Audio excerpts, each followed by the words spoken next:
আমরা সরাসরি যেতে চাই বাগেরহাটে এবং ফরিদপুরে। সেখানে আমাদের সহকর্মীরা আছেন, তারা আমাদেরকে সবশেষ তথ্য জানাবেন। আমরা প্রথমেই যাচ্ছি ফরিদপুরে শিকদার সজলের কাছে।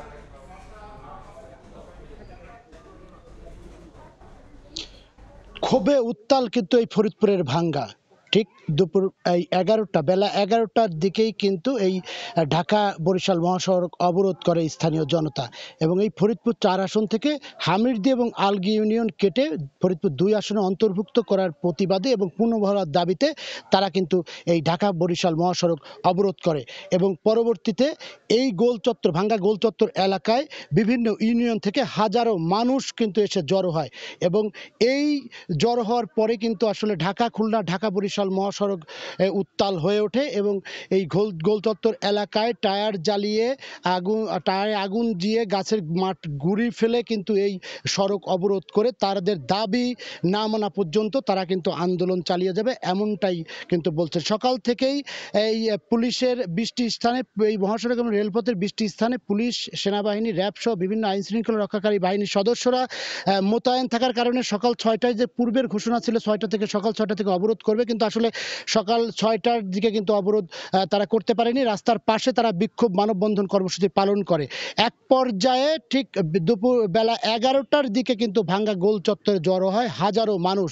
সেখানে কিন্তু অবস্থানরত পুলিশের যে এপিসি আছে সেটি পুলিশের এপিসিতে হামলা করা হয় এবং পরবর্তীতে এই হাজারো মানুষ কিন্তু এই ভাঙ্গা উপজেলা নির্বাহী কর্মকর্তার কার্যালয়, নির্বাচন অফিসে কার্যালয়ে আগুন দেয় এবং থানায় হামলা চালায় এবং এখন কিন্তু আসলে পুরো এই দক্ষিণবঙ্গের সাথে এই যে ঢাকা রাজধানী ঢাকার সাথে দক্ষিণবঙ্গের কিন্তু যোগাযোগ ব্যবস্থা একেবারে অচল হয়ে পড়েছে এবং উত্তাল রয়েছে কিন্তু এই ফরিদপুরের ভাঙ্গা। এই ছিল ফরিদপুরের মহাসড়ক অবরোধের সর্বশেষ। আমরা এই মুহূর্তে চলে যাব বাগেরহাটে রয়েছেন টুটুলের কাছে।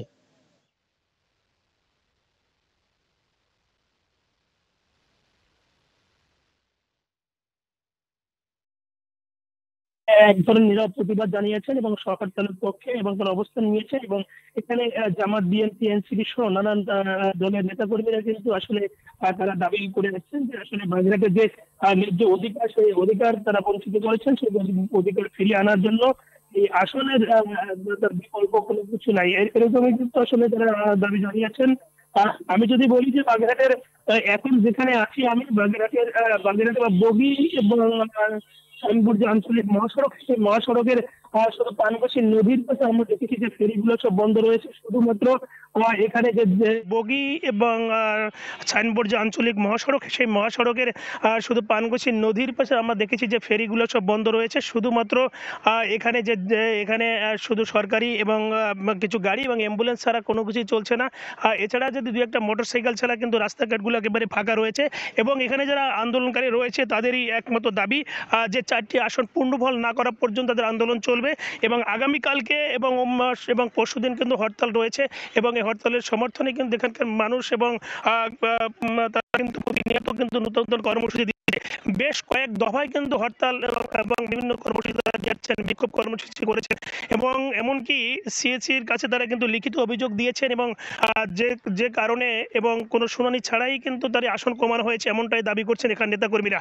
সকলে কিন্তু ঐক্যবদ্ধ একটাই, যে আসলে বাগেরহাটের 4টি আসন ছিল, সেই 4টি আসন এবং ফিরিয়ে দেওয়া হোক এবং তার এই দাবিতে কিন্তু তারা এখন হয়েছেন এবং তারা হরতালের মতো তারা কর্মসূচি দিয়েছেন।